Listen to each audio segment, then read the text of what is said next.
ప్రియరక్షకుడైన యేసుక్రీస్తు నామములో అనుదిన వాక్యోపదేశం వీక్షకులకి ప్రేమపూర్వక వందనాలు. ఈరోజు ఆదికాండం 48వ అధ్యాయాన్ని ధ్యానించుకుందాం. యాకోబు వయసు 147 సంవత్సరాలు వచ్చింది. అంటే కనానులో 130 సంవత్సరాలు జీవించాడు. ఐగుప్తుకు వచ్చిన తర్వాత 17 సంవత్సరాలు జీవించాడు. వాళ్ళు ఐగుప్తుకు వచ్చేసరికి ఇంకా 5 సంవత్సరాల కరువు ఉంది. ఇప్పటికీ 17 సంవత్సరాలు అయింది. అంటే 12 సంవత్సరాల నుంచి అంతా కూడా సుభిక్షంగా ఉన్నట్లుగా, అందరూ కూడా క్షేమంగా, వారి పాడి పంటలన్నీ కూడా చక్కగా ఉన్నట్లుగా మనకు అర్థమవుతుంది. మరొక విషయం ఇక్కడ మనం గమనించుకోవాలి. యోసేపు యాకోబు దగ్గర 17 సంవత్సరాలు ఉన్నాడు. మరలా యాకోబు యోసేపు దగ్గర 17 సంవత్సరాలే జీవిస్తున్నాడు. కాలం గడుస్తుంది. ఈ 48వ అధ్యాయం ప్రారంభాన్ని మనం చూస్తే యాకోబు అనారోగ్యంగా ఉన్నాడు అన్నటువంటి సంగతి ఒక మనుషుడు వచ్చి యోసేపుతో చెప్తున్నాడు. వెంటనే యోసేపు తన కుమారులిద్దరిని మనీషే ఎఫ్రాయిముల్ని సిద్ధపరిచి తండ్రి దగ్గరికి బయలుదేరాడు. యాకోబు దగ్గర ఉన్నటువంటి వారు చెప్తున్నారు, నీ కుమారుడు యోసేపు నిన్ను చూడడానికి వస్తున్నాడు అని. బాగా బలహీనంగా అనారోగ్యంతో మంచం పట్టి ఉన్నటువంటి యాకోబు తన కుమారుడు తన దగ్గరకు వస్తున్నాడని చెప్పి తెలిసి బలమంతా కూడా తెచ్చుకుని మంచం మీద లేచి కూర్చున్నట్లుగా అక్కడ రాయబడింది. యోసేపు యాకోబు దగ్గరికి వచ్చాడు. యోసేపుని చూసి, కుమారుడా, లూజు ప్రాంతంలో సర్వశక్తివంతుడైనటువంటి దేవుడు నాకు ప్రత్యక్షమయ్యి నీకు సంతానాభివృద్ధిని కలగజేస్తాను, నిన్ను విస్తరింపజేస్తాను, నీ సంతానాన్ని సమూహాలుగా చేస్తాను, ఈ దేశాన్ని అంతటినీ కూడా మీకు స్వాస్యంగా ఇస్తానని చెప్పి నాకు వాగ్దానం ఇచ్చారు. నేను ఐగుప్తు దేశానికి రాకమునుపు నువ్వు కన్నటువంటి నీ బిడ్డలు నా బిడ్డలతో సమానం. అంతేకాదు రూబేను షిమ్యోను ఎలాగో అలాగే ఎఫ్రాయిము మనీషే నాకు ఆ రీతిలో సమానమని చెప్పి యాకోబు చెప్తున్నాడు. ఇక్కడ చూడండి, వాక్యంలో కూడా చాలా మర్మయుక్తంగా వ్రాయించబడింది. ప్రారంభంలో చూస్తే యోసేపు తన కుమారులిద్దరిని తీసుకుని బయలుదేరిన సంగతి ఏమని రాయించబడ్డదంటే, మనీషే ఎఫ్రాయిము అంటే పెద్ద కుమారుడు చిన్న కుమారుడు. ఇక్కడ యాకోబు పలుకుతున్నది ఏమిటంటే, చిన్న కుమారుడి పేరు ఎఫ్రాయిము, మనీషే తర్వాత పెద్ద కుమారుడి పేరు పలుకుతున్నాడు. అంతేకాదు వీరిద్దరూ నా కుమారులే అంటున్నాడు. అంటే యాకోబుకి 12 మంది కుమారులు. తర్వాత నిర్గమాకాండంలో మనకు కనపడుతుంది 12 గోత్రాలు. 12 గోత్రాల్లో లేవీలకి ఎటువంటి స్వాస్యం ఇవ్వలేదు. కాబట్టి యోసేపు కాకుండా 10 మంది, యోసేపు కుమారులు ఇద్దరు 12 మంది అయ్యారు. అలాగా 12 గోత్రాల వారికి స్వాస్యం ఇచ్చినట్లుగా మనకు కనపడుద్ది.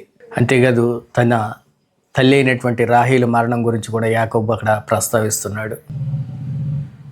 పద్దనరామం నుంచి మేము బయలుదేరి వస్తుండగా ఎఫ్రాతా సమీపంలో బెత్లెహేము అనేటువంటి ప్రాంతంలో నీ తల్లి మరణించి అక్కడే సమాధి చేయబడింది అనేటువంటి సంగతి యోసేపుకు చెప్తున్నాడు. అంతేకాదు వారిద్దరూ ఎవరు అని చెప్పి యోసేపుతో ఉన్నటువంటి కుమారుల విషయమే అడుగుతున్నాడు. అంటే అప్పటికి యాకోబుకి మందదృష్టి వచ్చేసింది. తనతో ఉన్నది యోసేపు కుమారులు అన్న సంగతి తను గ్రహించుకోలేకపోతున్నాడు. యోసేపు చెప్తున్నాడు, వీరిద్దరూ నా కుమారులు. యాకోబు అంటున్నాడు, వారిద్దరిని నా దగ్గరికి తీసుకురా, నేను వారిని దీవిస్తాను అంటున్నాడు. వారిద్దరిని దగ్గరికి తీసుకురావడానికి యోసేపు కుడి చేతి వైపుకేమో పెద్దవాడైనటువంటి మనీషేని, ఎడమ చేతి వైపుకి ఎఫ్రాయిముని ఉంచి తండ్రి దగ్గరికి తీసుకొస్తూ ఉంటే, తండ్రి తెలివిగా కుడి చేతికి ఎఫ్రాయిముని, ఎడమ చేతికి మనీషేని తీసుకుని చిన్నవాడైనటువంటి ఎఫ్రాయిముని దీవించాడు. అయితే యోసేపు చెప్తున్నాడు, తండ్రి అతడు చిన్నవాడు, నీ కుడి చేయి తీసి పెద్దవాని మీద పెట్టు అని చెప్పి అడుగుతున్నాడు.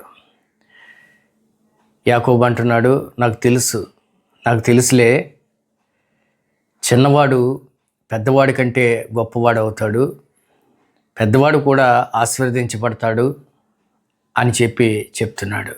యాకోబు యోసేపుతో చెప్తున్నాడు, కుమారుడా, ఇదిగో నేను చనిపోతున్నాను, తరువాత మీ పితరుల దేశానికి మీరు కొనుక్కోబడతారు అంటున్నాడు. మీ దేవుడు మిమ్మల్ని మరలా మీ పితరుల దేశానికి తీసుకుని వెళతారు అంటున్నాడు. నేను నీ సహోదరులు అందరికంటే ఎక్కువగా ఒక భాగం నీకు ఇస్తున్నాను అని, అది నా కత్తితో నా వెంటితో అమోరీయుల చేతుల్లోంచి నేను సంపాదించింది, దాన్ని నీకు ఇస్తున్నాను అని చెప్పి యాకోబు చెప్తున్నాడు. ఆదికాండం 48వ అధ్యాయాన్ని మనం చూస్తే, అవసాన కాలంలో యాకోబు మరణానికి సమీపంగా ఉండి యోసేపుని చూస్తూ, యోసేపుని బట్టి ఎంతో సంతోషిస్తూ, యోసేపు మీద ఉన్నటువంటి ప్రేమతో యోసేపు ఇద్దరు కుమారులకి కూడా తన కుమారులందరితో సమానంగా స్వాస్యాన్ని ఇస్తూ, వారి కుమారులను దీవిస్తూ, భవిష్యత్తులో మరలా కనానికి తిరిగి వెళతారనేటువంటి సంగతి యోసేపుకి యాకోబు తెలియజేస్తున్నట్లుగా ఈ అధ్యాయంలో కనపడుతుంది. ఈ కొద్దిపాటి మాటలు దేవుడు దీవించునుగాక. ఆమెన్. చిన్న ప్రార్థన చేద్దాం. పరిశుద్ధుడ, ప్రేమ కలిగిన దేవా, కృప కలిగిన తండ్రి, మీ పరిశుద్ధమైన పాదాలకు వేలాది స్తుతులు స్తోత్రాలనైనా. ఈరోజు మరొకసారి మీ పాదాల దగ్గరికి నేను రావడానికి, ఆదికాండం 48వ అధ్యాయాన్ని ధ్యానించడానికి మీరు కృప చూపించారు.